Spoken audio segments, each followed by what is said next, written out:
আমাদের এইটা বিশ্বাস করতে বাধ্য করা হয়েছে যে রাজাকারের দাড়ি টুপি ছিল, পাঞ্জাবি পরে তারা নারায়ে তকবীর বলে বাঙালিদের উপরে ঝাঁপায় পড়তো, আর জামায়াতে ইসলামীর কর্মীরা ছিল রাজাকার।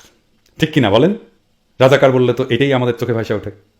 আমি আগের ভিডিওতে দেখাইছি যে সেই সময় পত্রিকার ছবি, আর দেখাইছি যে রাজাকারেরা সামরিক ইউনিফর্ম পরত, তাদের দাড়ি টুপি পাঞ্জাবি ছিল না। আজ আমরা একটা বিদেশি রিপোর্টের দুইটা ভিডিও দেখব রাজাকার নিয়ে। জামায়াতে ইসলামী মুক্তিযুদ্ধের বিরোধিতা করছে, এটা ঐতিহাসিক সত্য। আবার এটাও সত্য, রাজাকার বাহিনীর সাথে জামায়াতে ইসলামীর সম্ভবত কোনো সম্পর্কই ছিল না। আজকের ভিডিওর পরে এইটা পরিষ্কার হবে। আজকে যে ভিডিও দেখব সেখানে আমরা দেখাবো কোন রাজনৈতিক দল রাজাকার বাহিনী সৃষ্টি করেছিল, আর ৭১ সালে রাজাকাররা আসলে কি করত। আমরা একটু পরে যে রিপোর্টটা দেখব সেটা এপির রিপোর্ট। আসুন আগে দেখে নিই। সাবটাইটেল দেওয়া আছে, যদিও ইংরেজিতে সাবটাইটেল দেওয়া আছে, বুঝতে অসুবিধা হবে না। There are between 80 and 100,000 Mufti Bahini operating within East Pakistan.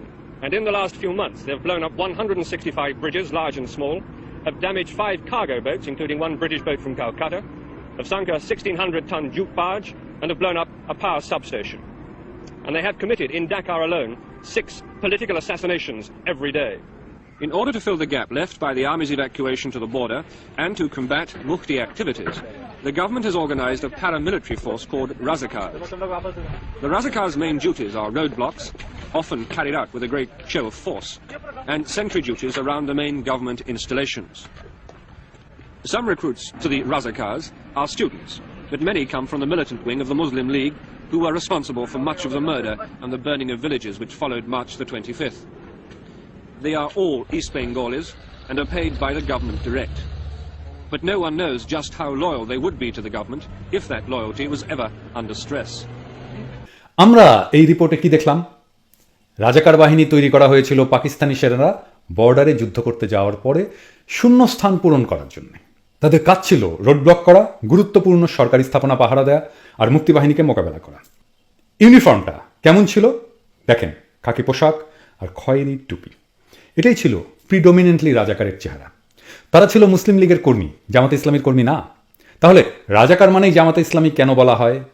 কারণ মুসলিম লীগ তো নাই দল হিসাবে, তো কুপাইয়া তো লাভ নাই। মুসলিম লীগের ব্যাগেজ জামাতের কান্দে চাপাইয়া যদি ইসলাম কুপানি যায় তাহলে অসুবিধা কি?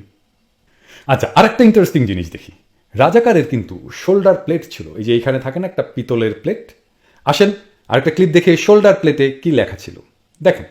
দেখেন রাজাকার লেখা আছে ইংরেজিতে, দেখলেন তো? এবার আসেন গোল্ডেন প্রশ্ন জিজ্ঞাসা করি।